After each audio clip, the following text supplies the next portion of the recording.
Stanley. You're so weird, I would like to forget. And when you picked me up, you said you knew us both, but that just don't make sense. I'm here on my own, and now you're off talking exponential growth. And like a crazy man gave me a key to the world, and it uncorked my wine and it cracked my beer. Are you saying I admit defeat?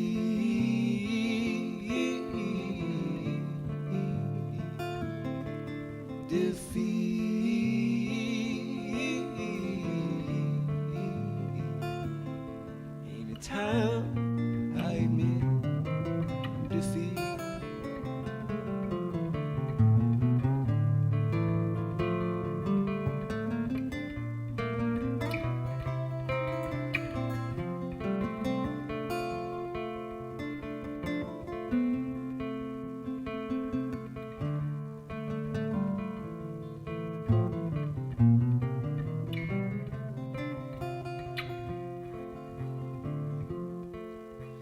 Ocean, I ain't the only one that you've been courting. Watch that tide come creep on me. You know, I ain't jealous. You're only playing the hand that you see. And I saw the beacon, it was crystal clear, but then that fog rolled in. I misplaced my dear, and if I'm lost, ain't I done so purposely? And I tried to tie her up and make her go, but well, good evening, everyone who's tuned in to another live broadcast from the Duncan Showroom of great Canadian talent that you've probably never heard of before because they're from other parts of the country. And this gives you an opportunity to see what it is they do, and that's what we've been doing. Dr. Ted Cadillac is the guy on lights, sound, and all the cameras and everything else. There are 5 cameras. We don't tell the performer where they are. It's just a habit.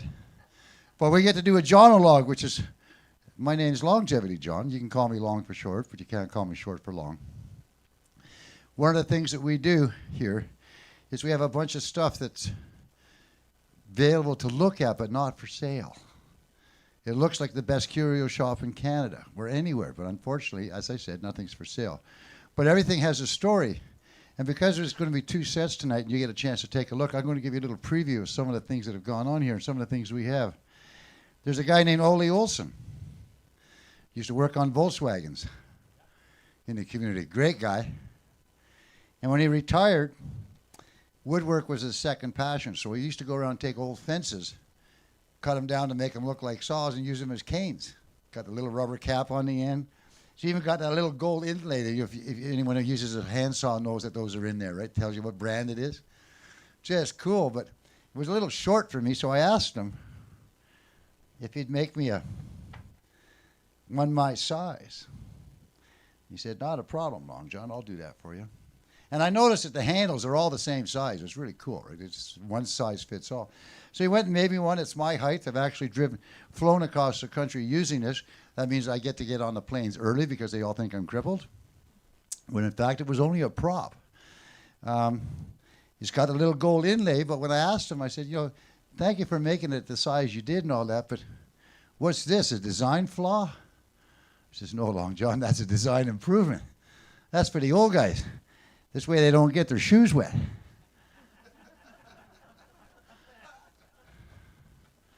Oh, well. Didn't sell many, but I bought one. I'm trusting when you guys came in that there wasn't that guy out front panhandling, right? Good. He's been coming around all day telling everyone he's addicted to brake fluid. Brake fluid? Well, I had a chance to talk with him. Turns out he can stop whenever he wants, so it's okay. What? What? We have comedy here some nights. It's not me, so don't worry about it. But right now, speaking of comedy, speaking about telling stories, you just automatically, when you hear someone's from Newfoundland, that they got a whole bunch of things that they want to tell you, that might, true stories that may actually have happened, and it's kind of neat because there is a certain energy that's out there, and it's one of the few, I want to use the word racist, but it's one of those few people that you can actually tell a Newfie joke to a Newfie and they get it. Because they've just got this inane sense of humor that just goes, that's okay, I can take it. And I can dish it out. I would like to be there sometime to find out what they think about the rest of Canada.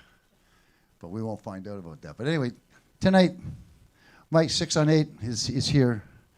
And I like the fact that he played in a really nice big church over in Chilliwack. And it was, it's an honor to play venues like that. I looked at it and I went, oh my God, could I ever create one of those? I couldn't, but I could create this room here, of which, as Mike was saying, he can't wait to play the legendary Duncan Showroom. We've been open for 21 years doing what we're doing. And it was all because of those theater seats that I got from the Jehovah's Witnesses. I had a wheel, I had to find a car to fit it, and so I went and I opened up a venue. And it's 21 years later, we're still kicking butt. We don't serve alcohol because it's all about the moment, it's all about the music, and that's what it's about. And tonight, Mike is going to give us one of our better sets we've had in a long time. Please give it up for Mike Sixonate.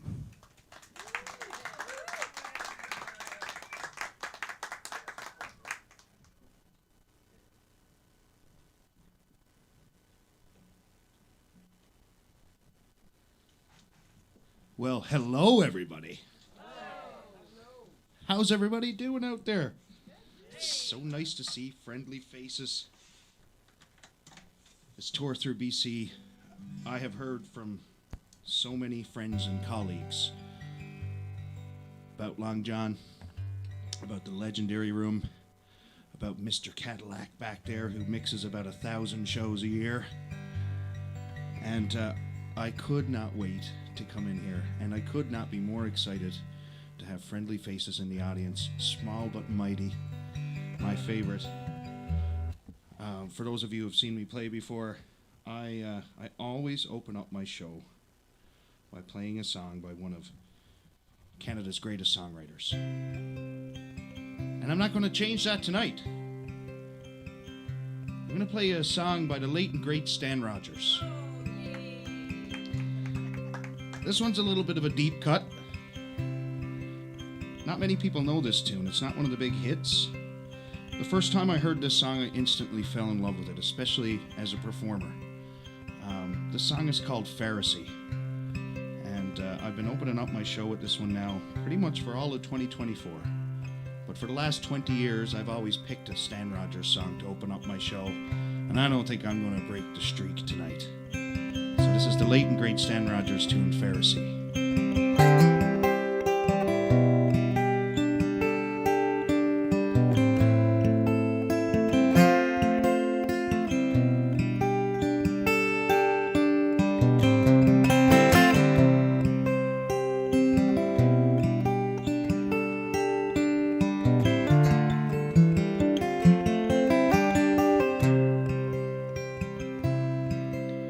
I used to be a Pharisee, so cynical and wise, telling rich ungodly lies of humanity. In the marketplace was seated a cripple with a lyre. I looked at him and said, I've been rich but so unhappy. What set your soul on fire? He said, look upon me, brother, I'm a man with peace of mind. No, I haven't been much good at nothing but these words I wrote in rhyme. I'm a good woman to feed me and friends to share a brew. Later we will sit around and sing together, and it could be the same for you. You hold on to young friends you've made of old. Cleave to the woman that keeps you whole. Keep a warm fire for all the friends who come in from the cold. Love you all as brothers, and I don't need to know your name. I know this must sound different, but for us it's always been the same. Tonight smoke is rising from all around the room. Judging by the warmth and the smell from the kitchen, there'll be supper ready soon. Tea will set for 20, room for more if they should come. Later we will sit and smoke a pipe for our pleasure and sit and take a little rum. If you hold on to young friends you've made of old, cleave to the women that keep us whole. Keep a warm fire for all our friends who come in from the cold. Love you all as brothers, and I don't need to know your names. I know this must sound different, but for me it's always been the same.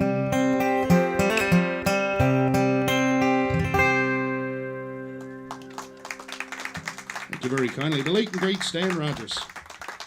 Well, for my friends that have seen me in Newfoundland, I know there's some folks here that have seen me down in Twillingate, where I play a residency at the Captain's Pub. You know that I'm a bit of a storyteller. I like to spin a yarn, as we say in Newfoundland, and tonight will be no different. So, there's some people in the room, I'm sure, that have never heard my music or heard of me before. And that's why it's nice to get to play rooms like this. And it's a beautiful thing that happens here at the Duncan Showroom. I'm happy that I can now put this on a long list of venues that I've got to play across the country. So I'm from Newfoundland, and half of my family is from a place called St. Mary's Bay. And my grandfather, he was a proper Newfoundlander. His name was Henry.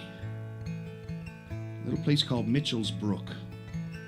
Well, he started fishing when he was very, very young, and he fished until he was crippled, until he couldn't fish anymore. And I was always the townie. I grew up next to St. John, so I was a townie. You know, in Newfoundland there's townie and there's bayman. I was always the townie, unfortunately. And my cousins gave me a hard time for that, but my grandfather never ever did. And when I was a very young lad, probably, I don't know, 7 or 8 years old, my grandfather asked me if I wanted to go to St. John's with him for a big surprise. Well, I was so excited I couldn't wait. Of course I said yes. So he loaded me up in the old Mercury Topaz, and off we set for St. John's. About halfway there, the front wheel caught on fire. But it was no big deal. He put it out with the Molson Canadian that was between his legs. It was a different day and age back then, you know? We got into St. John's, and tied off down on the waterfront was a beautiful tall ship, a schooner. It's called a Skidemia. And we were invited aboard for a private cruise.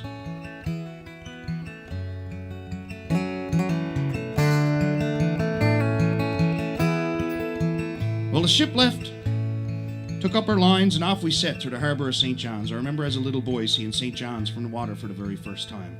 So beautiful. And as we approached the Narrows, I remember looking up over the big cliffs and seeing Signal Hill on one side and the old war ruins, Fort Amherst on the other side. I was in awe. As we approached the Narrows, the captain looked at me and he said, "Young man, would you like to steer this boat through the Narrows?" By Jesus, yes. I grabbed a hold of that ship's wheel and I steered that big friggin' boat right through the Narrows. I was never so proud. Looked over my shoulder and my grandfather with a big smile on his face. He was a stoic man, you know? And he just had this big, I'll never forget it. Well, we sailed around for a couple of hours, and when we came back in and they tied the boat off, as we were getting ready to depart, the captain handed me a scroll of paper. I unraveled it and I knew it was official. There was a big red wax seal on it, and it had my name written in fancy script. Underneath my name it said, "Honorary Navigator of the Narrows." By Jesus proud. I was so proud of that piece of paper. I brought that to every single show and tell. I did. right up through high school. I was so proud of that. Still hanging on my wall to this day. My grandfather didn't know it back then, but he instilled a love of sailing into me that I still keep to this day. I always wanted my own sailboat, but I chose the career path of being a musician. So sailing has always been a little bit out of the budget, you know? Not to say I didn't keep my eye on the old Newfoundland buy and sell. Well, I was perusing the buy and sell one day and I seen an ad. It was for a 1977 24-foot C&C sailboat with a 30-foot mast. Price tag on it, $3,000. Now, I knew about being around boats my whole life that the Evinrude motor hanging off the arse of that boat was worth more than $3,000. So being a good Newfoundlander, I figured I'd pick up the phone and call Skipper and let him know that he had a typo. So I picked up the phone and Buddy answered the phone. I said, "You the fella selling the boat?" He said, "Yes, sir, that's me." I said, "I'm just calling you now, let you know you got a typo." He said, "What are you talking about?" I said, "You got the boat up for $3,000. He said, $3,000 is the price. Well, I got inquisitive then. I said, "What's wrong with it?" I said, "Is the arse gone off it?" He said, "No, by the arse is still in her." I said, "Oh, very well." I said, "Well, she must be stolen." And I told him, I said, "I don't mind if she's stolen. You just got to tell me what bay I got to stay out of, you know?" He said, "No, boy, she's not stolen." And I said, "What's the catch?" He said, "Honestly," he told me, "there is no catch." He told me that he put the boat up for cheap because he was moving out of province for work.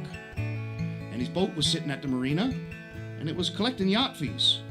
Month after month after month, and he figured if he was trying to sell it from the other side of the country, and it was sitting there collecting yacht fees, by the time that he sold the boat and all the hassle that went with it from being on the other side of the country, he'd only make $3,000 or $4,000, so he figured he'd cut his losses up front and someone was going to get a good deal on a boat. Now when he said that, I said, "Sold!" Problem being, boys, I never had nowhere close to $3,000. Not even handy to it. So I went into my room, opened up the top drawer of the dresser and pulled out the old black book. Started flipping through some names, you know, and called a few friends. And I managed to get a land of $3,000. Well, I bought her. Yes, sir, I called Skipper, I bought the boat. She was called Painted Green. She showed up about a week later in Twillingate. She was beautifully painted white and blue. There wasn't a speck of green on that boat. As she pulled in, all I could do was think of my grandfather. And I thought to myself, my God, I wish he was alive to see this. She got pulled off the back of the truck and laid on her crib in the dry dock. I climbed aboard. When I opened her up and I went inside, something hit me like a gale force wind. The smell. My God, what a putrid smell was in that boat. Oh, my goodness. And there was wires sticking out of it everywhere. I thought to myself, this certainly is a $3,000 boat. Well, I knew I needed to do work on her before I could put her in the water.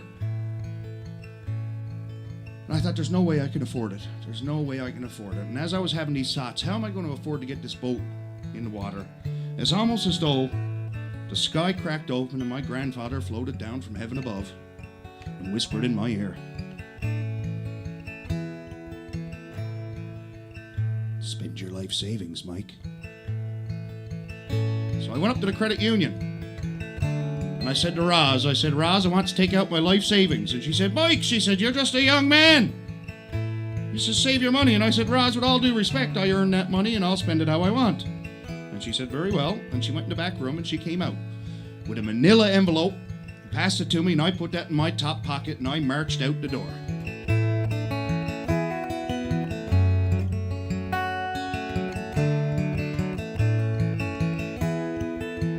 Over the course of the next 10 days or so, I spent every penny of my life savings on Painted Green, and she was ready for the water. I am proud to say $100 later, she was ready to go. I put her in the water and I sailed every opportunity I got. Slowly but surely, the end of the season came on quick. All the other sailboats down on the moorings got pulled up until my little boat was the last one bobbing around. I thought to myself, there must be something to this, so I checked the marine forecast to see that the wind was going to turn around and start blowing very heavy from the north. 7-day forecast, not looking good. 14-day forecast, looking absolutely terrible. So I decided the next day to take the boat up. I went down, I took up the lines, and I set off to leave from Back Harbour, Twillingate Island, and go past Crow Head, round Long Point, through to Burn Island, Tickle, and up Farmer's Arm. Get her pulled up for the year. Well, boy, when I got out into open water, the sky cracked open into a piss of rain. My geez, was it ever cold. But I had to stay on the tiller, and push on. By the time I got to Crow Head, the rain stopped coming down like this, see, and started coming at me like this. Wind started picking up, but I knew I had to push on.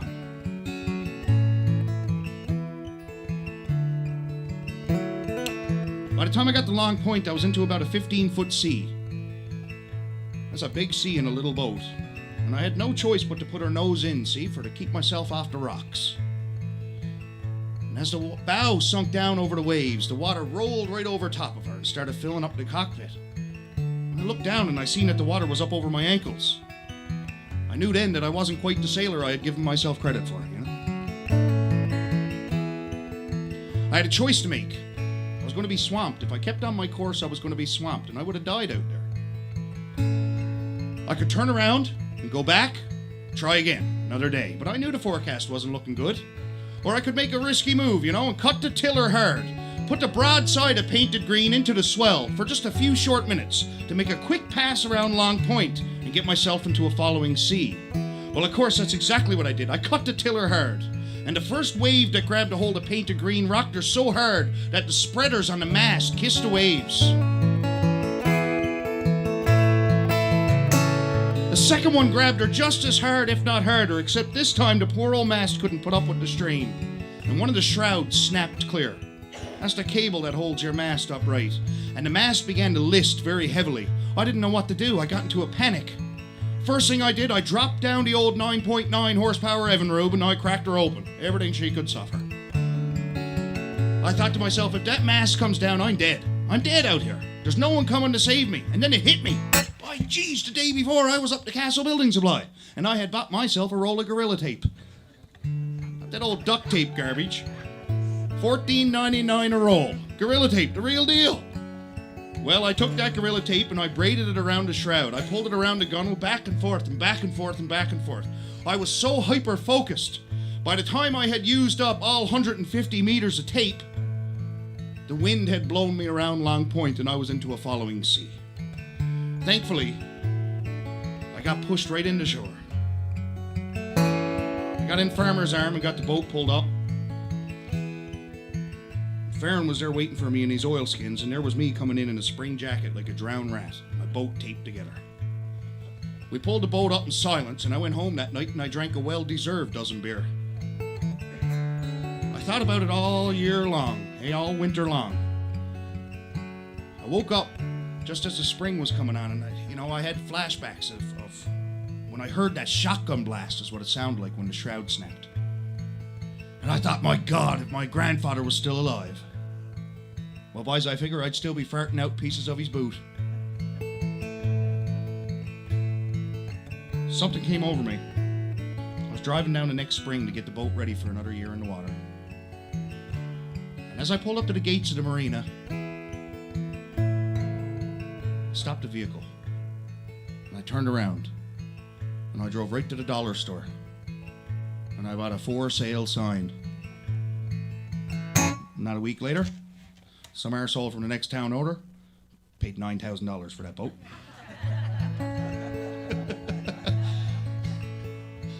Anyways, I haven't got painted green anymore, but I got this here story, this song.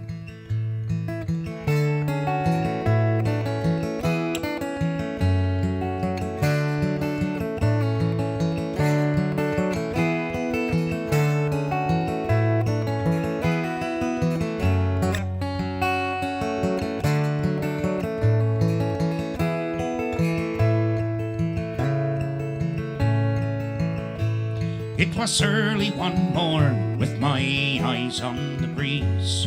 No swell on the water, no signs of bad seas. It was late in the season and she needed to go. There was winds in the forecast, she was soon set to blow. She's a 24 30-footer, she's called Painted Green. She's a 30-foot mast, and her cabin sleeps three. Oh, a 30-foot mast, and her cabin sleeps three.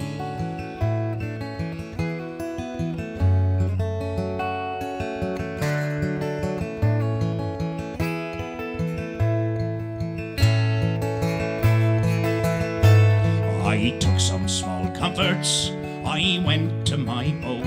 I took a warm pair of gloves and a seafaring coat. On a back harbour mooring most the year she'll call home, with her ruby red tiller and her fine polished chrome all alone. I stood and I took the lines in, I was off to Durrell, let the journey begin. I was off to Durrell, let the journey begin.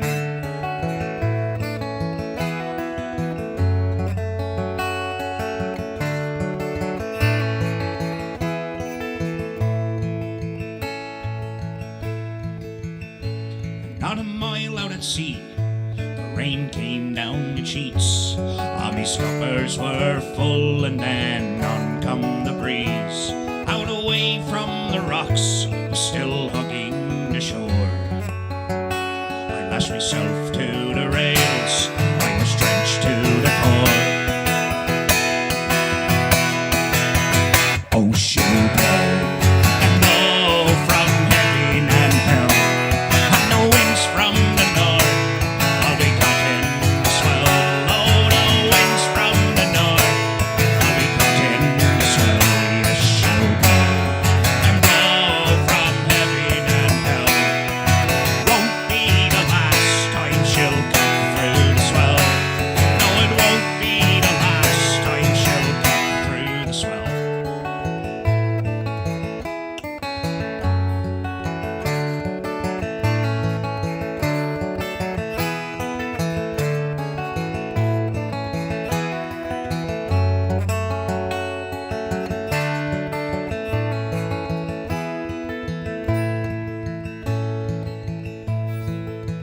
Out past Crowhead the waves are gathering speed. Me small little boat become cranky at sea. One shroud she let go, just quick as a wink. All manner of thought the old mind come to think. Don't fall, my mast out at sea. Stay true as an arrow, stand like a tree. True as an arrow and stand like a tree. Yes, she'll blow and blow from heaven and hell. It won't be the last time I'll live through the swell. No, it won't be the last time I'll live through the swell. I'll go home, home, I'll set course for shore. Never sail late round Long Point anymore. Never sail late round Long Point anymore.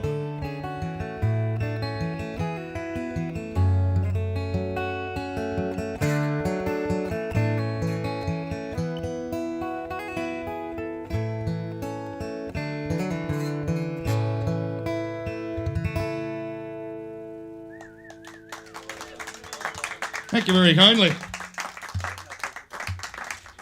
Got a 16-foot speedboat now. It's a piece of junk, but it's my piece of junk. Wow. So I am touring in support of a new album that Citadel House Records put out with help from Arts and L.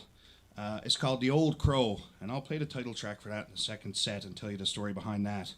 And then I also have, I was foolish enough to put a single out, a 7-inch record, so there's an A-side and a B-side on that. There's only 300 of these. This is called Tom Cooper's Waltz, and it's 2 songs about Twillingate. So this one just came out. I only just got my hands on these records right before the tour. So if you, here in the room, I've got some here, and anybody who's watching the live stream, you can grab them on my website as well. So yeah, it's a great collection of songs, and And I'm really spoiled to have the musicians that featured on this album, great friends and colleagues. So I'm really proud of this one. It's a great record if you want to get your hands on one of them. I'm going to play you a song from that now. I do a lot of traveling, a lot of beating around. I spend a lot of time waiting in train stations and airports, ferry terminals. One of the places that I don't mind waiting is Union Station in Toronto. My goodness, what characters you meet at Union Station. So this is a song from the new album called Union Station.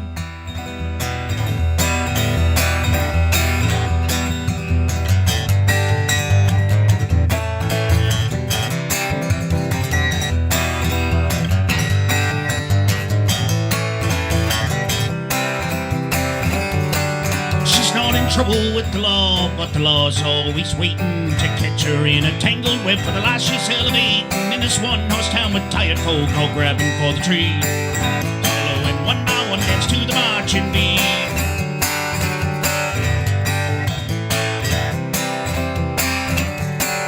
Go on and find another sunset on another pretty beach, find another place to lay your head, another crowd leech, disposable and sudden, call it a fool's perception is something that we won't find in some old collection. Take a story you don't know, sling it in a way, leaves the good one slandered while the villains get away.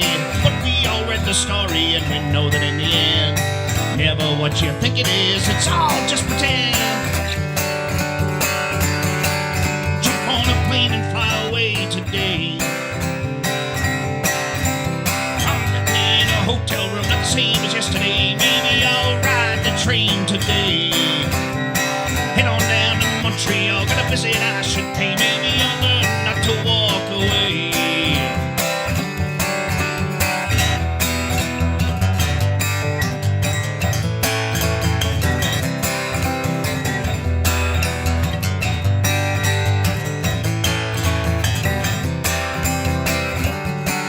I'm just blasting through the hours in the sky for days.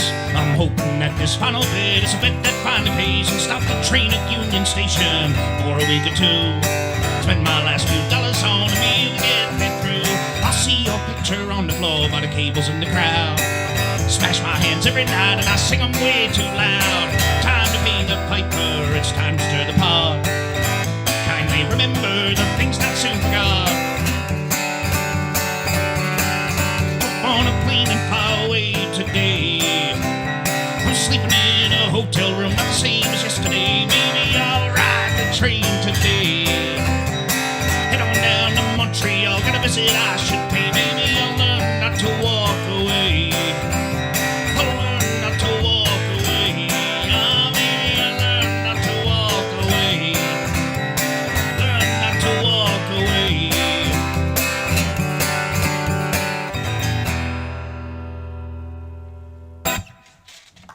Thank you very kindly.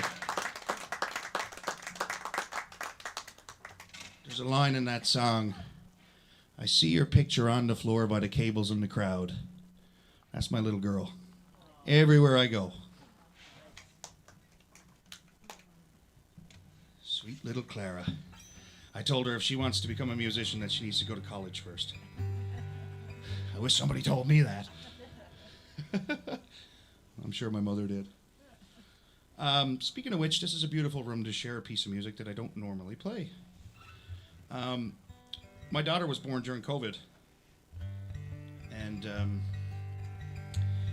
not many people were allowed in the hospitals, and I was terrified of that. I wanted to be there for lots of reasons. And when I was sitting in a motel room, a kilometer away from the hospital, uncertain what was going to happen, I picked up my guitar, and this song just kind of got pulled from the ether. Any musicians who are listening in, or anyone in the audience, knows exactly what I'm talking about. Sometimes songs just write themselves, and this was one of those instances. This is a song I wrote hours before my daughter was born, and a song that I still play to her at night. It's called Clara's Lullaby.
Thank you very kindly.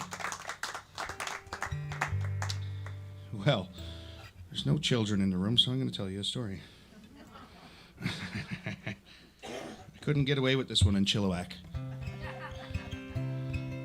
So if you're watching at home and you're watching with your children, you might want them to go get a piece of toast now until the song kicks in. I do a lot of touring, and I love it for many reasons. But one of the things that I really like to do is go into underserved communities. I love going to underserved communities and sharing my music.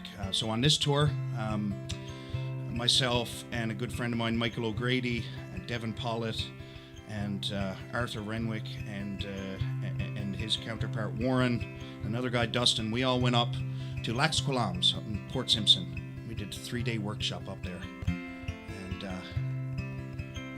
it's beautiful, and that's what I like to do when I'm on tour. Those are the things that I like to do to kind of help underserved communities. And well, one year, I don't know, I think maybe it was in 2017 or 2018, I was invited to go and play with two Newfoundland legends, Jim Payne and Fergus O'Byrne. Oh my goodness, between the two of them, they got 150 years of stage experience.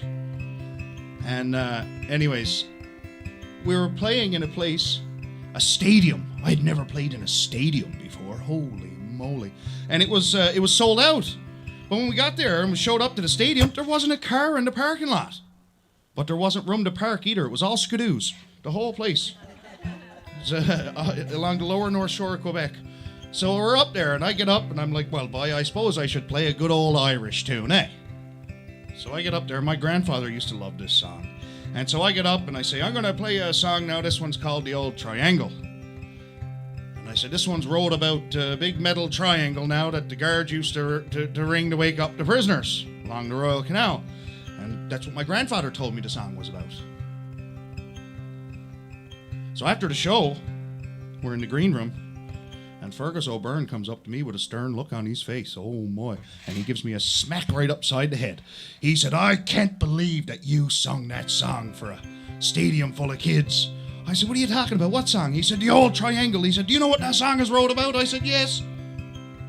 I said, that's wrote about big metal triangle that the guards used to ring to wake up the prisoners. He said, who told you that bollocks? I said, my grandfather. He said, your grandfather is full of shit, he said. I said, well, what's the song wrote about? And he told me it's about a young fella. He's right in love with this woman named Sal. Anyways, he wants to impress her, so he steals a bunch of food, try and make her a good supper, see? And he gets caught. And he goes to jail. And he misses her so much, boy, geez, every morning he wakes up in the cell with the old triangle in his pants. The song is wrote about Morning Wood. I sang a song about Morning Wood to a stadium full of children.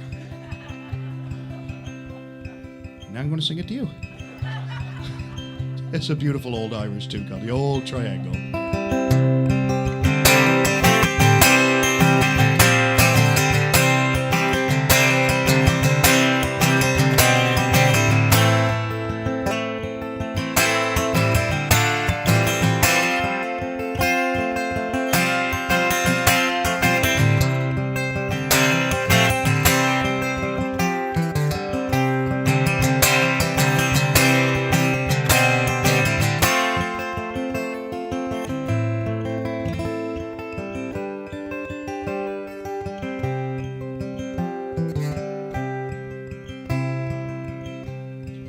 Hungry feeling came on me stealing, and the mice were squealing my prison cell, and the old triangle, it went jingle jangle.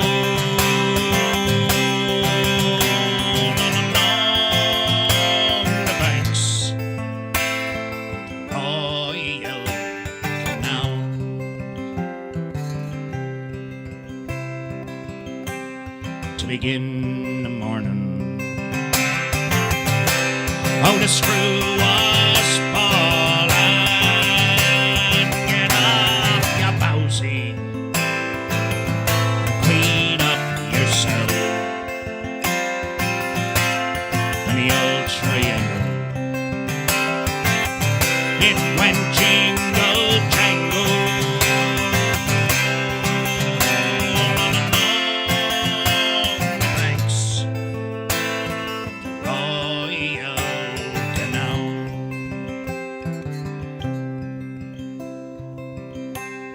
Well, her legs were sleeping, because he was pretty bad. Oh, still I lay weeping o'er my gal's house. The old triangle, it went jingle jangle all along the banks of the Royal Canal.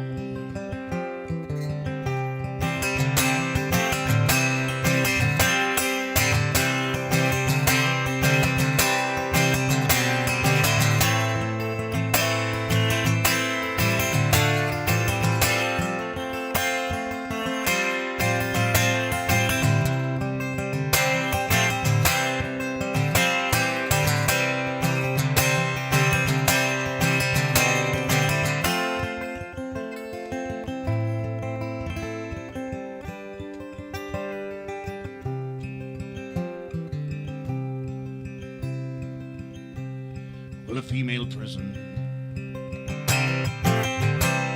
75 women, Sarah among them. How I wished I dwelled. So the old triangle could go jingle bloody jangle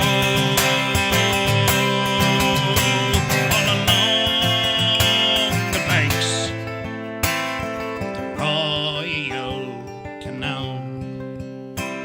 All along the banks of the Royal Canal.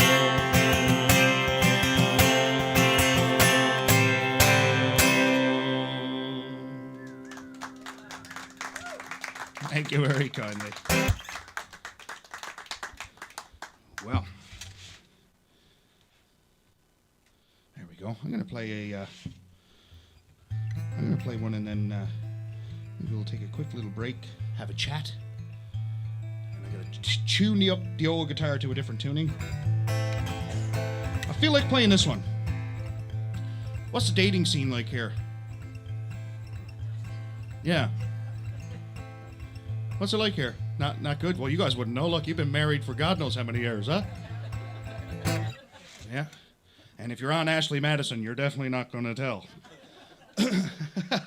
Well, anyways, I have a lovely girlfriend at home now. Her name is Kayla. But I was single for a very long time, and I was lonely. Oh my jeez, was I ever lonely? And see, I come from a very small town, right? And so the dating pool is very small and very recycled. So I wasn't having much luck, you know? So someone told me I should go on the old Tinder. I said, Tinder? I said, I'm not going at that. And he said, yes, get on the Tinder, boy. I said, I don't know nothing about Tinder. He said, it's easy. All you got to do, they said, is find a good picture of yourself and then write a couple of lines of BS about yourself. He said, and you'll have a date in no time. So I stewed on that for a little while, you know? And then I thought to myself, you know, what's the harm in trying out the old Tinder? So anyways, I signed up. First thing I had to do, of course, was I had to find a good picture of myself. So I went through the archives. I found a good picture of myself, yes sir, sitting on top of Mount Vimy in Waterton Park, Alberta. Hey, camelback on, sweat on the brow, nice tan. My jeez, was I ever looking good. So I took that picture and I put it on the Tinder, see? Circa 2007 that picture was took. So I put that picture up on the profile and I wrote a couple lines of BS about myself. Next thing I knew, I had a date. Oh, jeez, I had a date. She said, where do you want to go? I said, let's go to the coffee shop. That was my first mistake. I don't even drink coffee. I don't like coffee. So I show up to the coffee shop, and there's a woman sitting at the table by herself, looks nothing like the picture that I swiped on. So I went over and introduced myself, and sure enough, it was my date. Now, I can't be too bad about it because I look nothing like the picture that she swiped on either. It was a double catfish kind of an ordeal. Anyways, the small talk, non-existent. She says to me, "My gee," she said, "it's awful foggy out." And I said, "Yeah, I can see out the window too, right? We're in Newfoundland." So small talk was going nowhere. And she was on her cell phone the whole time. The whole freaking date. I figure she was on her cell phone on Tinder swiping for somebody better while we were on the date. So anyways, I pretended I got a phone call. And I pretended that my buddy was I said, you're at your flight got in a little early, did it? Oh, yes, don't worry. Don't get a cab. My geez, that'll be $100 or more. I'll come up and pick you up. I said, "Sorry, my darling, I got to go. We'll do it again sometime." And that was the end of my Tinder career. So I wrote a song about it. This one's a fun one to play. I think you guys will enjoy this one. And this one's called Stumble On.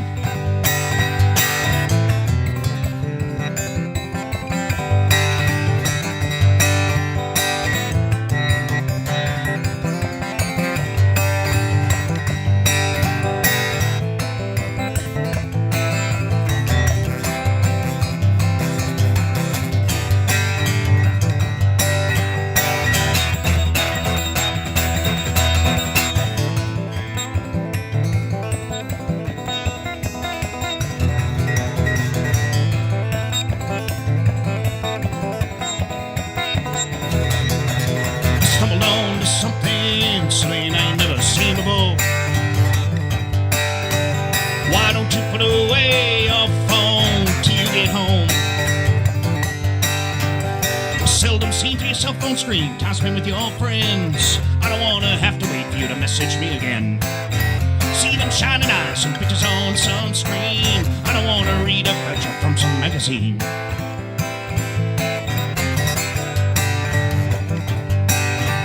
She stumbled on to something, so then she read from some book. Back when Tinder was for wood stoves, it's long gone. Seldom seen through your cell phone screen, time spent with your friends. I don't wanna have to wait for you to message me again. See them shining eyes and pictures on some screen. I don't wanna read about you from some magazine.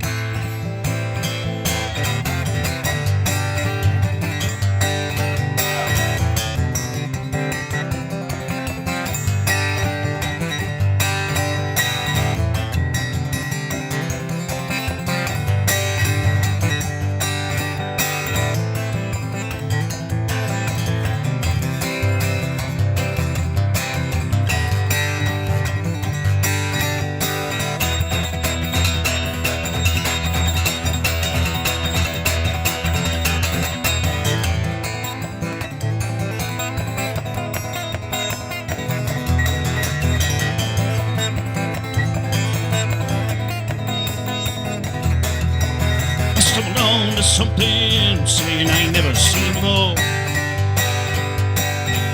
Why don't you put away your phone till you get home?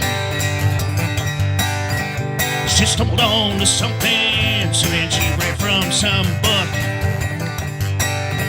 Back when Tinder was for wood stoves, long gone.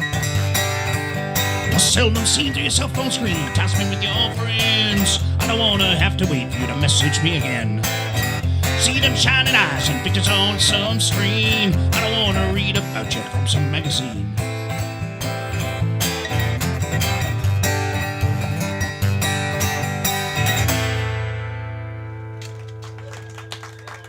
Thank you very kindly. Well, we're going to take a 5-minute break now for 10 minutes. We're back on stage about 12 or 13 or so. There's lots to look at here, and I'm just going to take a quick minute in the back, and then if you'd like to get some merch or have a chat or anything, I'll be out in just a few minutes, okay? So we'll see you in just a few short minutes. Thanks for coming, guys. Cheers.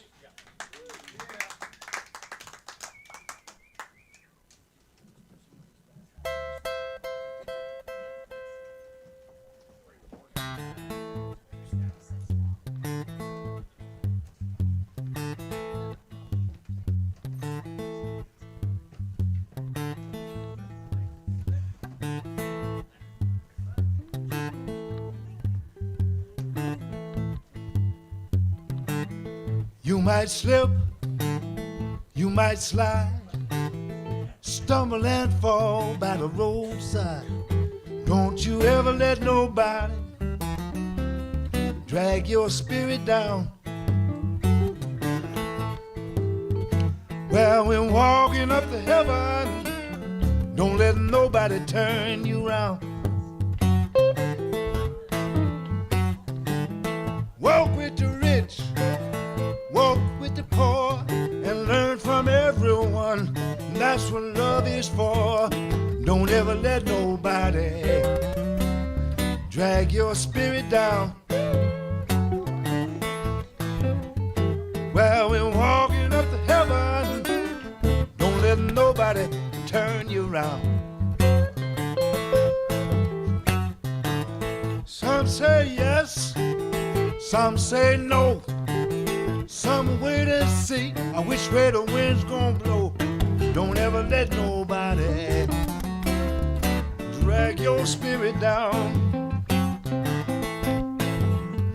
Well, when walking up to heaven, don't let nobody turn you around. Come on, clap your hands. Oh, yeah.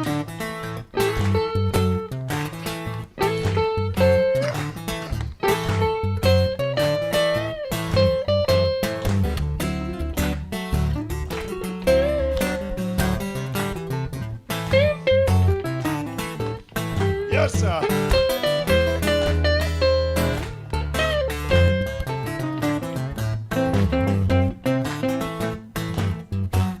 Well, I might say things sound strange to you. I might preach the gospel I believe it's true. I can't ever let nobody drag my spirit down. Well, we walking, don't let nobody turn you around. All right, all right.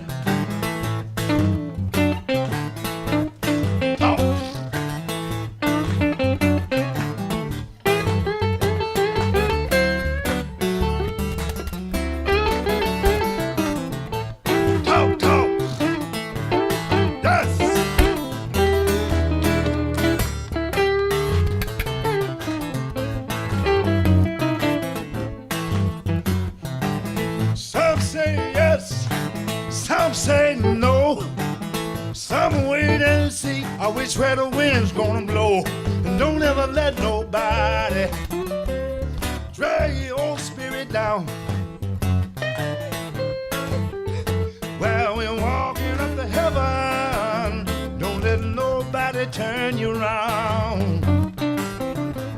Brother John, you might slip, you might slide, stumble and fall by the roadside, but don't you ever let nobody drag your spirit down.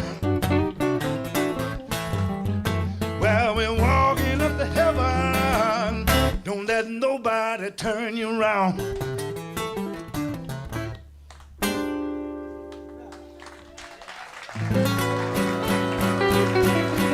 Yeah, I really mean it, people. Thank you. On the guitar, Michael Jerome Brown. 1, 2, 3.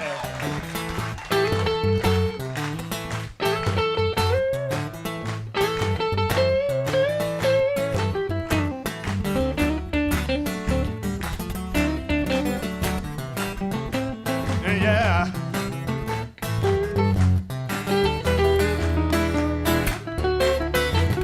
Come on, come on, come on, come on.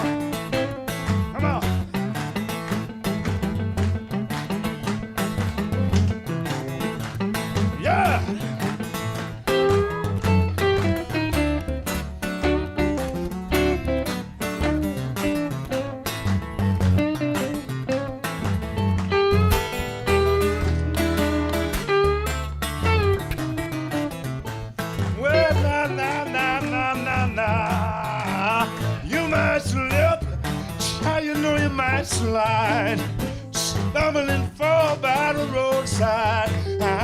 Don't let nobody drag your spirit down.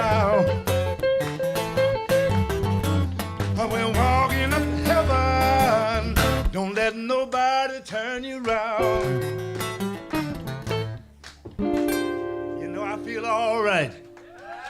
Thank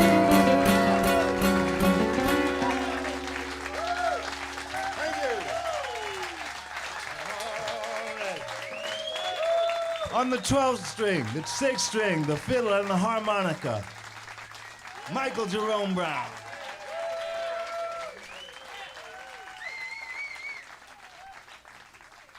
Ladies and gentlemen. It starts with a train.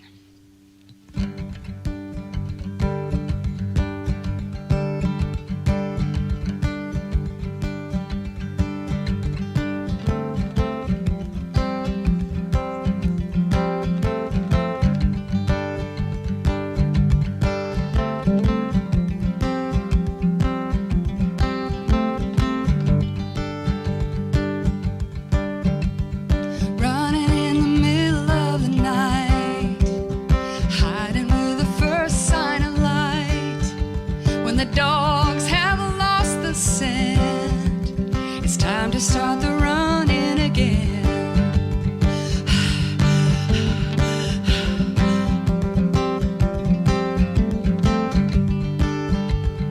Watching for a secret sign, a quilt on a clothesline, following the drunkard's path, staggering from east to west on the underground railroad.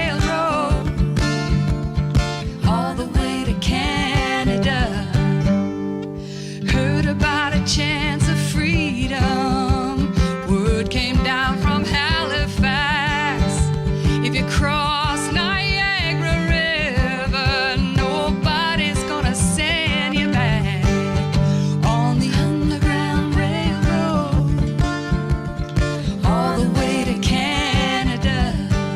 It's a change for the better, I know. Soon as I can make it my home. Ran out of hope and of faith till they saw glory of God across the water.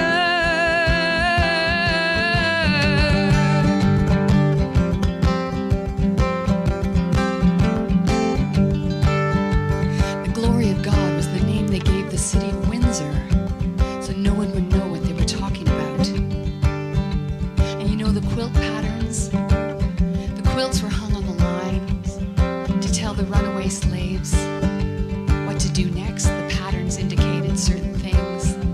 The drunkard's path indicated that they were to weave from east to west on their way north. You know Harriet Tubman?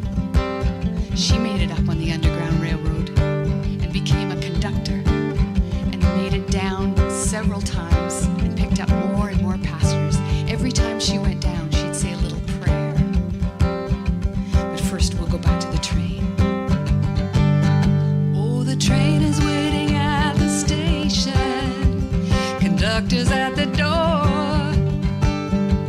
The compass is a constellation with the stars in the north.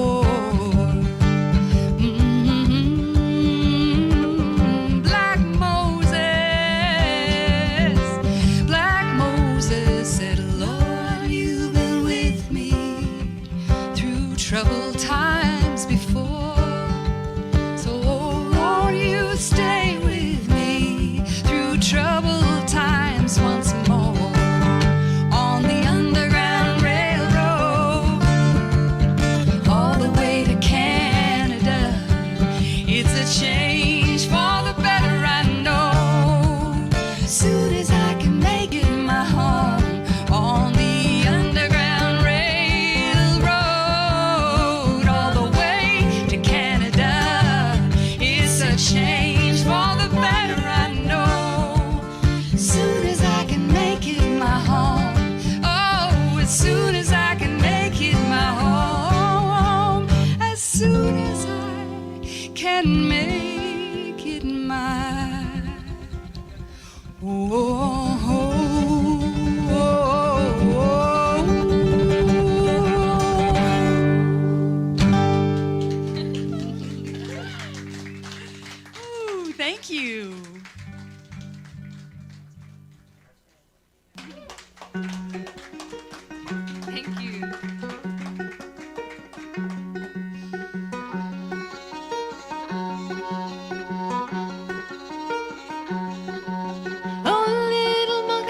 sitting on a wire. You got a lot on your mind these days. Every song you sing, it's like preaching to the choir. They disregard every word you say. So go and don't you look back. Don't you know I'm gonna cut you some slack? You get $1 in the jar and tip a hat. Oh, little redbird flitting through the trees, I could swear you've been following me. I know what they say about that. Down the road, the skies are looking black. I know I got trouble up ahead. Won't you fly? Won't you come and fly for me? Won't you fly? Well, it's time to take away.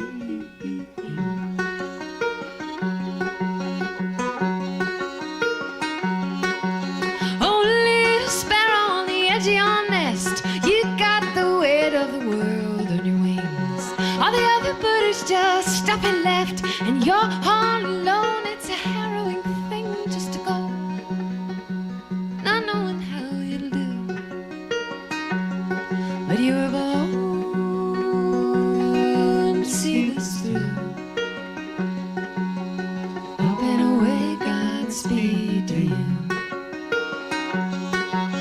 Oh, little robin, you don't mind the rain. Doesn't ruffle your feathers and doesn't rattle your brain. Because you know its bark is worse than its bite.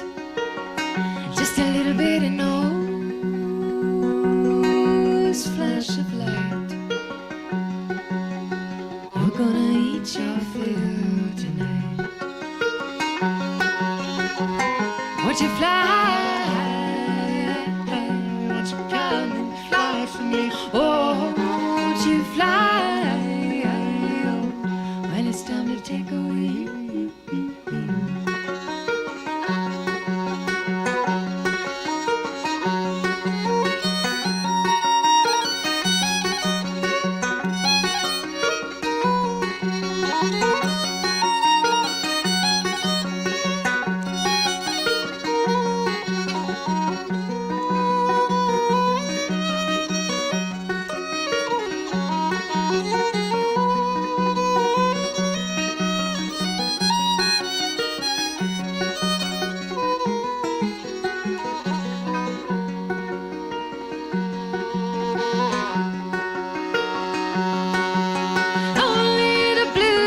Jonesing for a fight. I could hear rockets from a mile away. Lordy, Lordy, how the feathers fly. Did he rile you up? Did he ruin your day? Don't you know life's too short for that? Every roll with the punches is a feather in your cap. Besides the song of an idle bird always falls flat.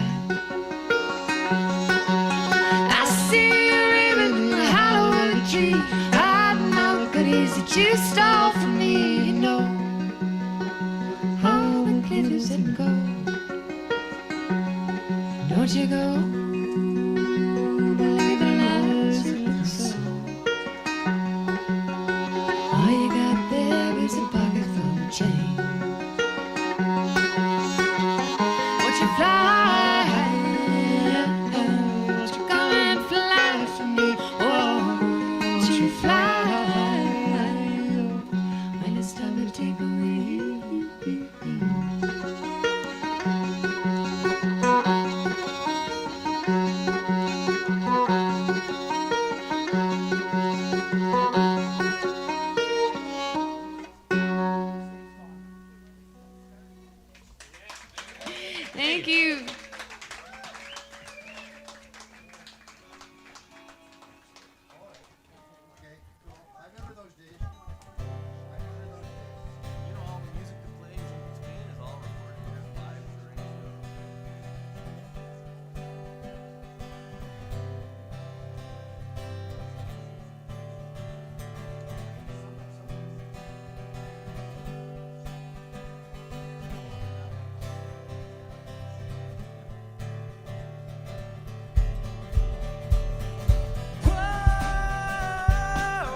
thought behind a grin. It's a shiver on your skin. It's a fire in me that's never burning out. You ask me what I believe, I tell you honestly, I'll have to wait and see. Come the death of me, I got my reasons to rhyme. I've got my love to find. Don't need to waste my time on any crooked lines. The call for everyone to get back to their seats. I don't need to know. Now, some of you might be wondering, how did I do that? Well, I took this little piece of plastic called a humanitone, which I bought at the Red Balloon across, just around the corner, wonderful toy shop. And I introduced them to these a long time ago, maybe 40 years ago, and they've been keeping them coming to town ever since. It's a little instrument that I put underneath my nose. I open my mouth slightly, and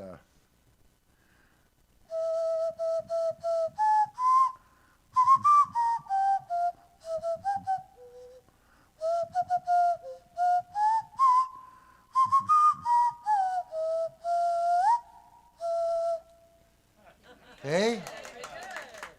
It's called a nose flute as well, not a whistle. A whistle's, that's a whistle, right? But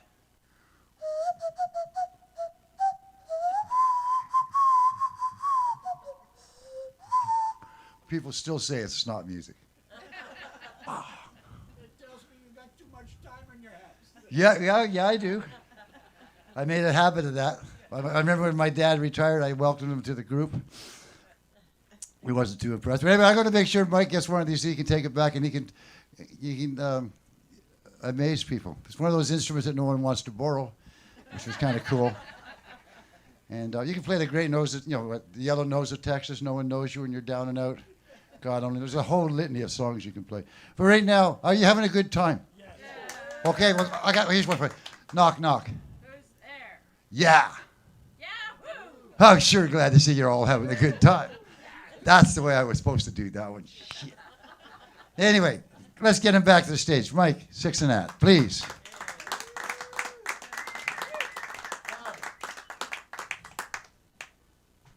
The man and the legend himself there. Give LJ a big round of applause, sir.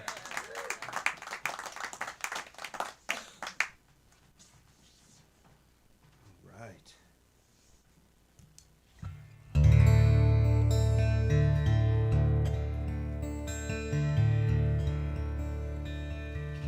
So it's shows like these that I really like to play songs that I don't get an opportunity to play very often live. And I tell you,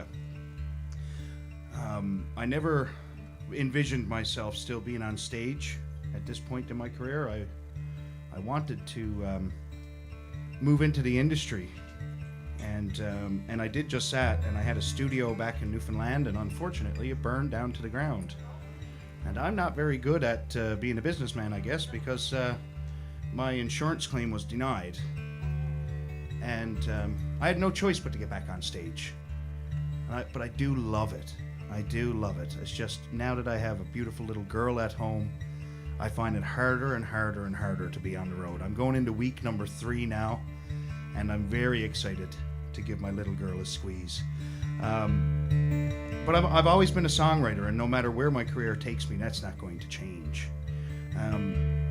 This is a piece of music that I wrote, much like the one that I wrote for Clara's Lullaby. This is one that I wrote in Twillingate on the very first night that I was there, or the very first day, I should say. When I went to bed the first night, I got there in the nighttime, and it was dark. And when I woke up in the next morning, and I looked out the bay, all of the harbor was completely packed in with ice. And in amongst the ice was 2 giant towering icebergs. Now, I grew up on the south part of Newfoundland, and I didn't see icebergs like that growing up. So it wasn't until I moved to Twillingate that I actually seen icebergs. And I was in awe. I was looking out the window. I was in a place, it was basically a shed. We called it the shack. And I looked out the window, and all of the crab boats were racing their way through the ice to get out for the crab fishery was opening up, you know? And in amongst all of the boats racing through the ice was one longliner that was parked in between the two icebergs. And I thought they might have engine trouble or something, so being a nosy Newfoundlander, I went into my bag and got out my binoculars. Well, I had a look-see, and there was all the crew out on the back of the longliner having their morning coffee and a grand old yarn and a big laugh. The skipper stopped the boat so they could have their morning coffee in between those two towering icebergs, and they let all the other boats race away, and they spent their morning having a coffee and a good conversation in one of the most beautiful settings in the entire world. I was so inspired by that. I thought if I had to go into the fishery and I could pick my captain, whoever the captain of that boat was, and if he's watching here or anyone who knows who that captain was, by gum, I'd love to get in touch with him because that was beautiful. I picked up my guitar as I watched that boat swaying in between the icebergs, and I stood at the window with my guitar in my hands, and this next piece of music wrote itself. The song is called The Captain's Reverie.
Thank you very kindly. Speaking of being a songwriter, I was a we'll say a closeted songwriter for many years, and I wrote what I thought was an album's worth of songs. I had 9 songs. Oh my goodness, they were like my children. Oh, I cared for them, and I crafted them, and I kept them so close to my heart. Well, finally, my friends told me that I needed to put out an album. So I reached out to a good friend of mine, Georgie Newman. And Georgie said that he would produce an album for me on the cheap because I didn't have very much money, I can guarantee you that. So we get in there and I record these 9 songs. Oh, that I put so much care and love into. And after the 9th one was recorded, I said, well, Georgie, we've done it. We're finished. He said, we're not done. I said, what are you talking about? He said, you got to have 10 songs. He said, I'm not putting an album out with 9 songs. He said, you got to have 10. And I said, well, I don't have 10 songs. I only got 9. And he said, well, boy, he said, you're going to have to go home and write another song and come back. And I said, I can't afford to do that, old man. I can't come back in the studio. This is it for me. And he said, I don't know what to tell you. And I said, Georgie, give me 20 minutes. And I went into the other room, and I wrote a song in 20 minutes, and I came out and I recorded it, eh? And I wasn't too happy with it. Well, anyways, by gum, if that wasn't the only song that CBC picked up for radio play.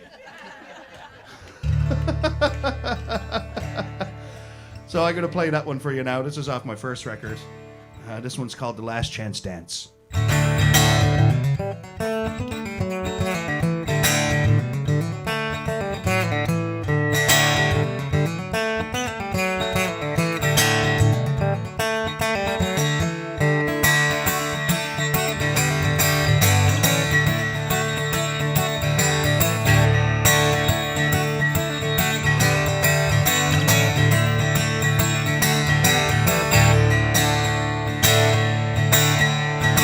The boys are calling for me to finish me drink. We're headed to sea, but all them girls are calling me nameless. Visit until the morning. Now the boys are calling for me to finish me drink. We're headed to sea.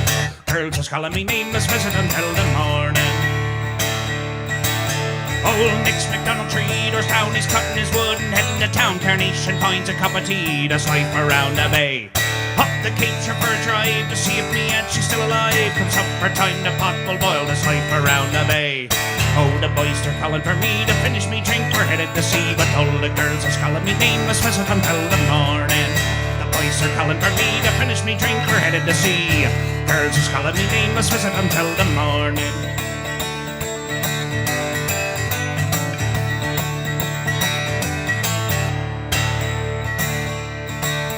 Old Jerome's been gone this 50 years. Can hear his tractor changing gears. Carnation finds a cup of tea. That's life around the bay. Up the Cape for a drive, let's see if me and she's still alive. Come supper time, the pot will boil, there's life around the bay. Oh, the boys are calling for me to finish me drink. We're headed to sea, but all the girls is calling me nameless. Visit until the morning.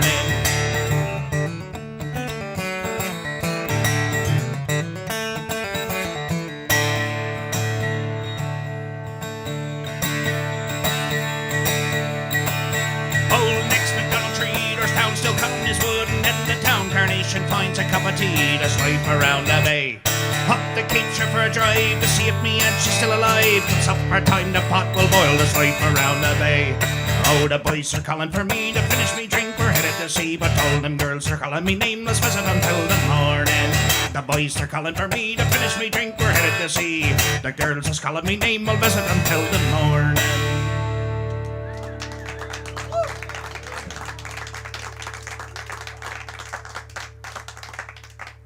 Well, thank you very kindly. I think I would be doing a disservice now if I was on this island, way on the other side of the country from the island that I'm on, and not playing you one of my favorite Newfoundland songs.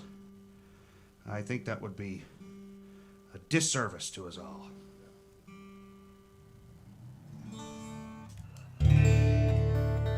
There's a songwriter in Newfoundland by the name of Jim Payne. And Jim Payne wrote, in my opinion, what is the unofficial anthem of Newfoundland and Labrador. And this is a song that's been covered, I believe, in like over 20 languages. This song has been translated in. It's played all over the world. It's that popular that even the legends in Newfoundland, Great Big Sea, have done their own version of this song.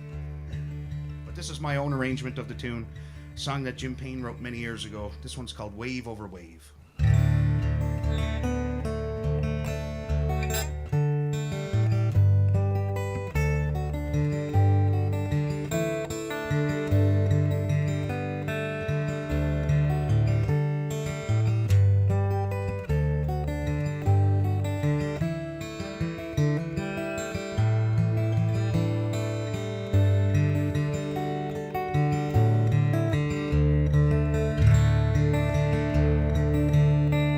My name's Abel Rogers, a Sherman am I, on a three-masted schooner down 23 tile. I've been the world over, north, south, east and west, but the middle of nowhere where I likes it best. Where it's wave over wave, sea over bow, I'm as happy a man as the sea will allow. And there's no other life for a sailor like me but to sail the salt sea, boys, sail the sea. And there's no other life but to sail the salt sea.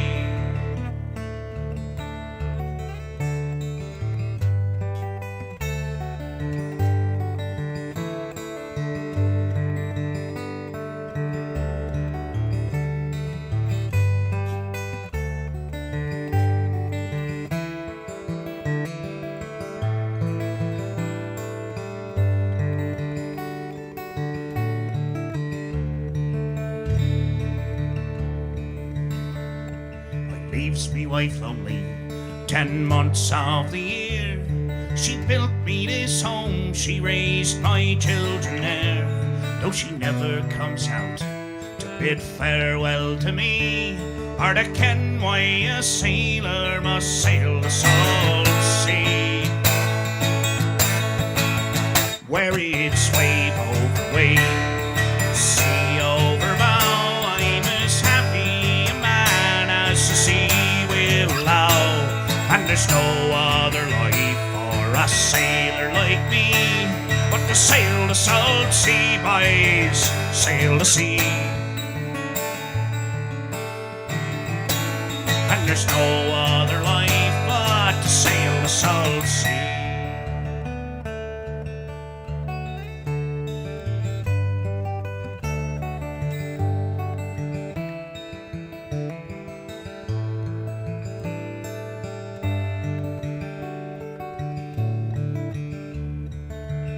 Now, I wasn't going to tell the story, but I think I might. Because you told your friend about the story, didn't you? And then you said you can play it tomorrow night, and then you looked at your friend and you're like, haha, you're not going to hear the story. And I felt bad about that, so I'm going to tell you the story. So my grandfather, fisherman his whole life, you know. When he was a young man, he went to a dance at the head of St. Mary's Bay, and he met a woman named Therese. Well, he quickly took a liking to Therese. Good old Irish Catholic community, you know. You couldn't do much more than hold hands before you got married. So he quickly asked for her hand in marriage. Well, shortly after they got married, he knocked her up and then he went out to sea. I say that with the greatest, most admiration because he loved her very dearly. Well, anyways, he was gone out to sea for a very long time. When he got back, his firstborn was already crawling around, you know. Well, he was so elated to celebrate. Well, he knocked up Therese and he went back out to sea. And that went on and on and on and on, you see. It went on and on. Big family. And they were so in love. Oh my goodness, were they ever so in love. And somewhere in the middle of it all, Therese looked at Henry and she said, you know, I really appreciate what you're doing, you know. You're risking your life, you know, to give us a good life here, but the least you could do is build a house that we could all fit in, you know. So Henry went in the woods with his brother Herb. And they cut down all the logs that they needed by hand, and they dragged them down to the land, and they milled all that lumber by hand. My grandfather set out to build the family home.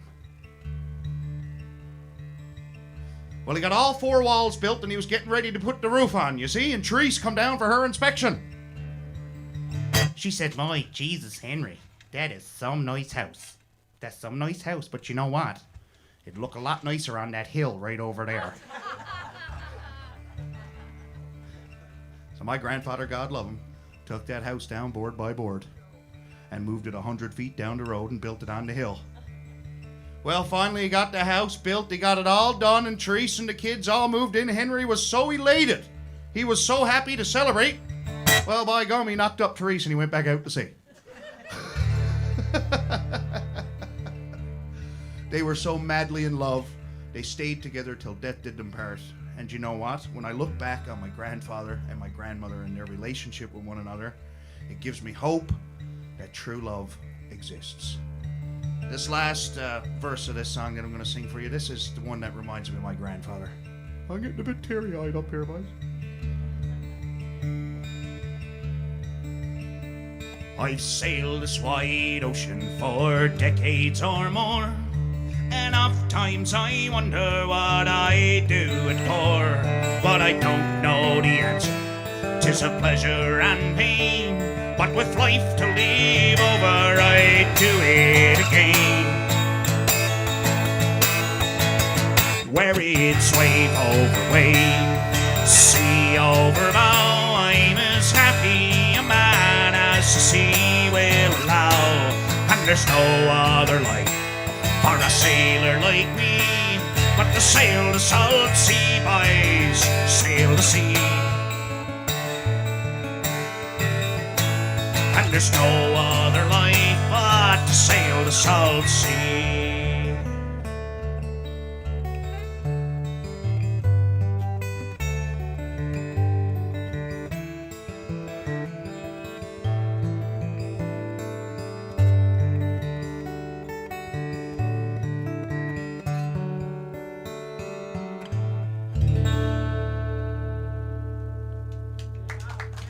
Thank you very much. That's Jim Payne's tune, Wave Over Wave. And if you listen to the recording that Jim put out on the radio of that song many, many years ago, the story that I tell there, the story that I just told you, he actually has a recording of a woman from Newfoundland who tells a story about her husband. And it's basically, essentially, the exact same story that I just told you, except from her perspective. So it's worth the listen, and you can check out all of Jim's stuff. He's an archivist, he's a collector of music, and he has a website called singsong.ca, and you can find some real Newfoundland gems there.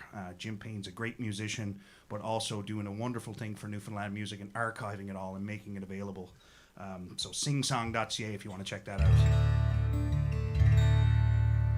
Well, we're getting down, as I like to say in Newfoundland, we're getting down to the arse end of the show.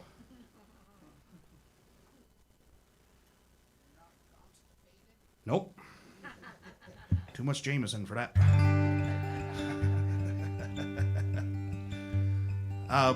Title track of my album is called The Old Crow. Well, I tell you what, in a very short span of time, COVID happened, my studio burned to the ground, and the relationship between me and the mother of my child fell apart. And I had a choice to make. I did not want to be away from my daughter. There was nothing in the world that was going to make me be away from my little girl. So I needed to buy a house. Now, can you imagine trying to get a mortgage when your income comes from a glass jar on a table on the side of a stage? Not exactly the easiest to get a mortgage. Well, thankfully, the credit union put up a mortgage, not for very much, but a mortgage nonetheless. The only house that I could buy in Twillingate had been on the market for 769 days. In a tourist town? Yeah. Anyways, it was all I could afford, so of course, I jumped on it. Bought it. Got in quickly to realize that there was no insulation in the walls. And the first winter that I spent in that house, I had to staple every blanket that I owned to the north-facing wall. Well, that first winter was hard. I learned what depression was. I heard about it. I had thought that in my life I had been depressed before, but no. I learned what depression was. And it was tough. It was hard. I learned two very, very valuable things that first winter. The first thing that I learned was how lonely it can be when you live in an old house by yourself. You don't know your neighbors. The wind is blowing 150 kilometers an hour every day, day in and day out. It hurts to go outside. How lonely, my goodness, boy. I was that lonely some nights I'd piss to bed just to have something warm to lie next to. I was lonely. The second thing I learned was how hard it is to cook for one. I've always loved to cook, but I've always had people to cook for. And now all of a sudden I was cooking for one. Oh my goodness, I found that so challenging. I don't even like craft dinner, but goddamn, I ate a lot of it. Well, one morning I was sat down for a piece of toast at the kitchen table, and I looked out the window into the old willow tree. And sitting there was an old crow, and I knew he was old, because when I heard him caw, he sounded like this, eh? And he had cockeyed tail feathers. And I thought, my God, he must be starved to death, that poor old crow. So I gave him half my piece of toast. I threw it out the window for him. And he jumped down and he gobbled it up. Well, the day went on and I never thought nothing about it. I sat down for supper that evening. Mr. Noodles that night. Not the cheap ones, the expensive ones, 49 cents a pack. I sat down for Mr. Noodles and I looked out the window and sure enough, that same crow was sitting in the willow tree. So I threw out half of the bowl of the noodles for him and he gobbled them up, my God. And I went to bed that night with a smile on my face for the first time in what felt like forever. Well, the next morning when I got up, I was walking out to the kitchen and I thought, what are the chances? What are the odds? And I went into the kitchen and I looked out the window and sitting in the tree was the same friggin' crow. I exclaimed loudly. I said, by Jesus, I'm cooking for two. I went into the freezer and I pulled out everything. I made a full Irish breakfast, ate bacon and eggs and sausage and blood pudding, the whole works. I made the works. And I took a plate and I gave it to Chester. I named him, I gave it to Chester the crow out there. And I put it in the middle of the road for him to eat so he could get at it. No, don't you, oh no, that's fine. I live on a road with no traffic. So I put it out in the middle of the road for him and I gleefully watched from the deck as he pecked away at his breakfast. My God. Well, Chester started coming to visit me 3 meals a day. He became my buddy. Honest to God, he gave me a new go, like he gave me a new reason to get up in the morning. He did, honest to God. So anyways, as the months went on and I was feeding Chester, he got right fat and happy. Anyways, my mother called and she said, Mike, she said, I want to come out now and visit my granddaughter. I said, come on then. So she came out to Twillingate, and when she got there, I took it upon myself, now that I was going to go into the next town over, into Gander, to go some of the boutique shopping stores, like Walmart and that. Well, I got into the parking lot of Walmart, and just as I was going, I couldn't wait to get cheap toilet paper again, you know? So I was going into Walmart, and the phone rang, and I looked down, it was my mother. I say, hello? And she said, Michael, you need to turn the vehicle around and come home immediately. There is an emergency. Well, the first thing that my mind went to was my little girl. I said, what's wrong with Clara? Nothing wrong with your little girl. I said, well, what's the emergency? She said, the power's gone out. I said, mother dear, I said, the house is in that old of a part of town and the infrastructure is that old. I said, if you fart too hard down there in the wintertime, the power goes out. I said, just wait 5 minutes, it'll come back on. And she said, no, she said, you don't understand, she said. I called your neighbor Bonnie, and Bonnie still have her power. Then I thought to myself, oh my, I said, I suppose now one of them old glass fuses is not gone. So of course I turned around and I drove back. When I got into Twillingate, sitting in the driveway, was the Newfoundland Power bucket truck. So I knocked on the window, and Skipper put the window down, and I said, what's going on here? And he looked at me and he said, boy, in 25 years on the job, he said, I never seen the like of this before. I said, what's going on? And he looked and he said, some dumb old crow, he said, flew right into the transformer right there. Look, his feathers is all over your yard.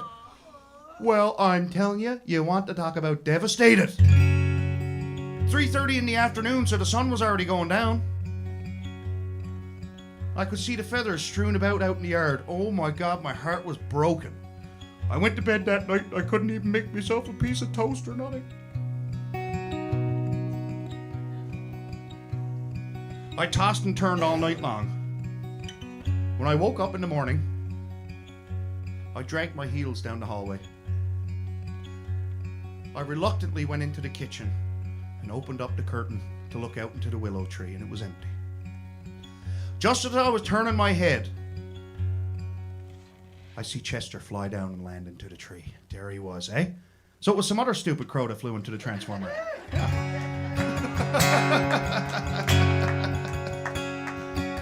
Chester still comes to my house every single day. But now it's not just Chester, it's him and his whole family. So I'm not just feeding one crow, I'm feeding 5 crows. And it's expensive, so I got a tip jar over on the side of the stage there if you want to help out. Anyways, this is the title track of my album. It's called The Wise Old Crow.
There's a wise old crow in a willow tree, and I'm wondering in the world what he ever gonna be when his friends all come and they hang around.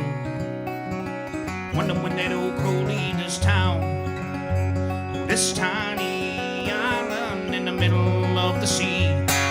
Tiny island is too small for you and me. Oh, things you see if you ever leave.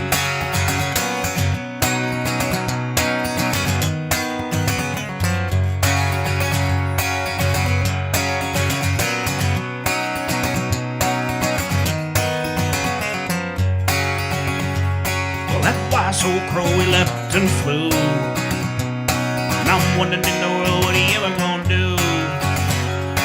He hit them sky swing on the wing. Will he leave this town, leave everything? This tiny island in the middle of the sea. Tiny island is too small for you and me. Whoa, the things you see. Whoa, the heights you'll reach. Oh, spread your wings for all to see. All to see, for all to see. All to see.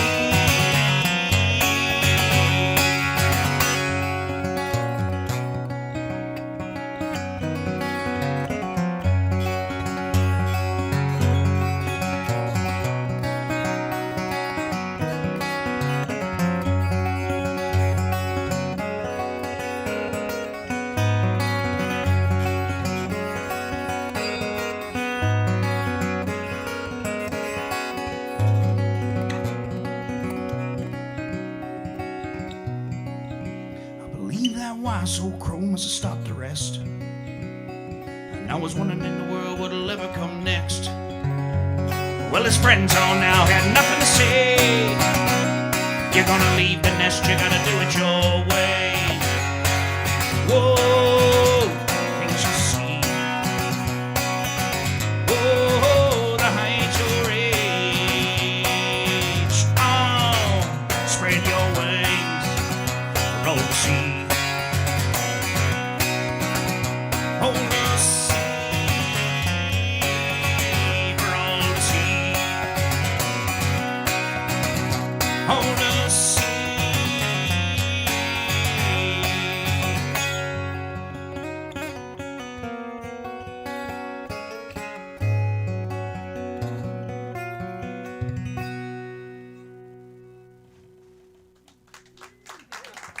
Thank you very kindly. Well, that's it for me. No, one more? One more? I suppose we could do one more.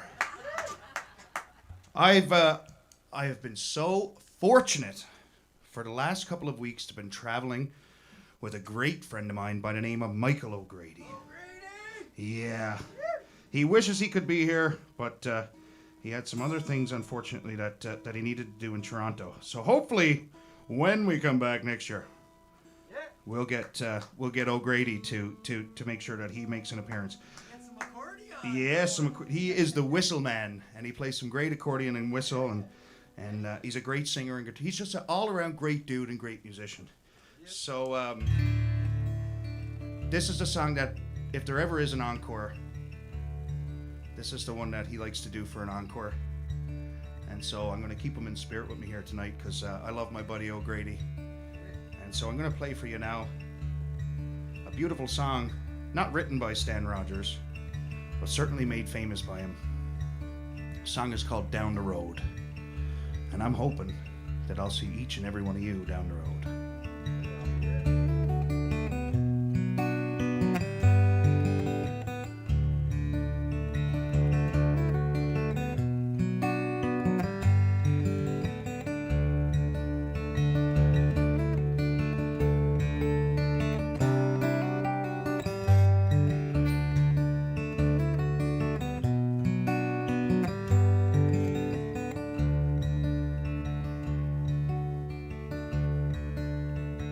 Sun is rising high and burning into the day. I must say goodbye. I'll be going away. Brush away my doubts, what tomorrow will hold. I'm feeling fine for now, heading down the road. Let's give a big round of applause for our sound guy tonight, eh? Thanks, Ted. Let's all give another big round of applause for a man that I'm so happy that I've got a chance to meet now, who I've heard so many good things about. Longevity John. Give him a big round.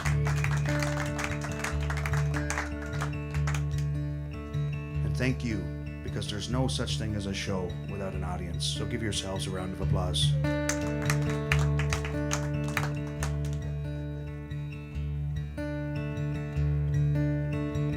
To a city to sing out the trees and the wind, out the hills in spring, the rivers had been, out the rocky deep pass, and the poppies and ponies running through the grass, up and down the road. We're all going to sing together now. I'll tell you the words. They're a little difficult, but I'm sure you'll get them. It goes doodin' doo doo doo, doodin' doodin' doo doo. You guys ready? I want to hear you up here, boys. Here we go. Do do do do do.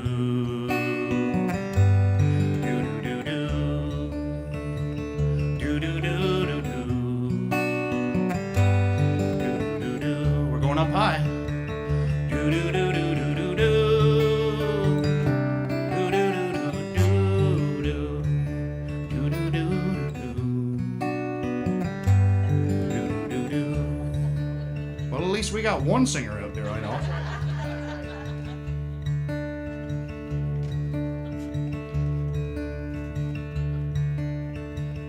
In their seats they sit.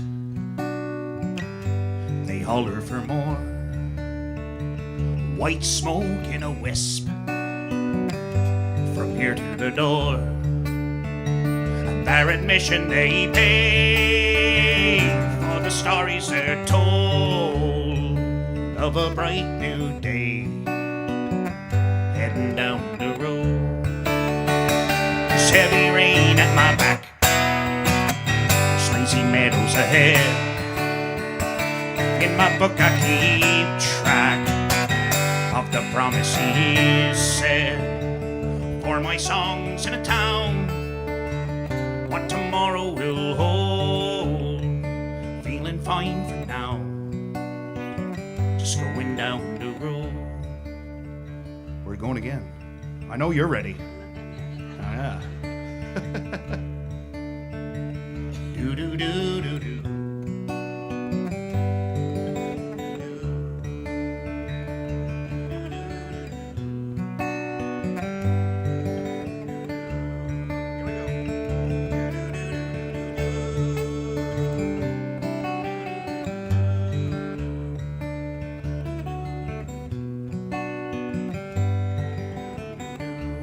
My geez, if you were in Newfoundland now, I'd take you to the Kiwanis Festival with me.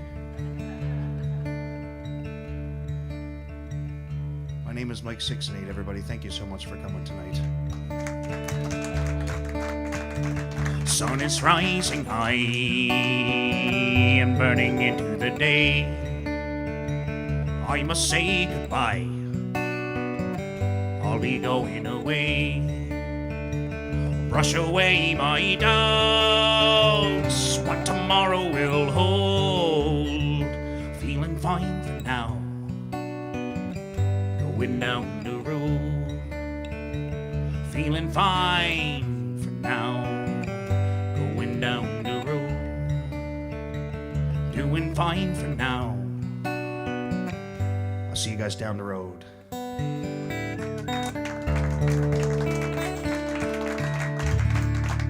Take care, everybody. Cheers. All the best.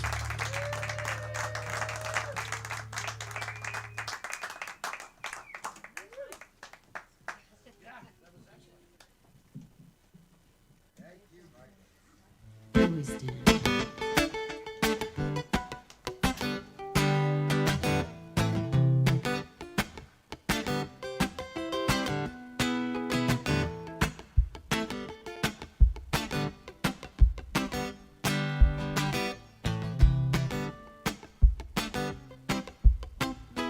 Here we stand on this land, mother provider. All along this way, she's carried us through. The time has come to stand as one, protect her from those who see not what they do. All earth inheritors, it's up to me and you. I hear alarm bells ring here on planet Earth, sounding over rivers, lands, and seas, saying listen up to what the wise one said. Cannot eat money. It's time we all stand up, protect the air we breathe. Time we all speak up, keep the waters clean.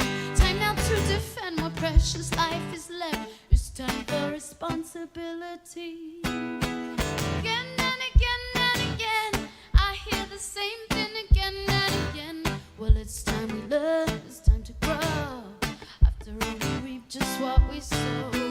Here we stand on this land, mother provider. All along this way, she's carried us through. The time has come to stand as one, protect her from those who see not what they do. All earth inheritors, it's up to me and you. Take a look around, everything that come from her. All the food we eat, the air we breathe, that come from her. When our work is done, our body will return to her. Are you gonna stand and watch as they abuse her? Here we stand on this land, mother provider. All along this way, she's carried us through. The time has come to stand as one, protect her from those who see not what they do. All earth inheritors, it's up to me and you. I hear her calling on me, I hear her calling on you to come together, to come together. I hear her calling on me, I hear her calling on you to come together, to come together. Made from stars, each one of us has a unique gift to give. We chose it first and came down here to earth to leave. The time is coming now to give back.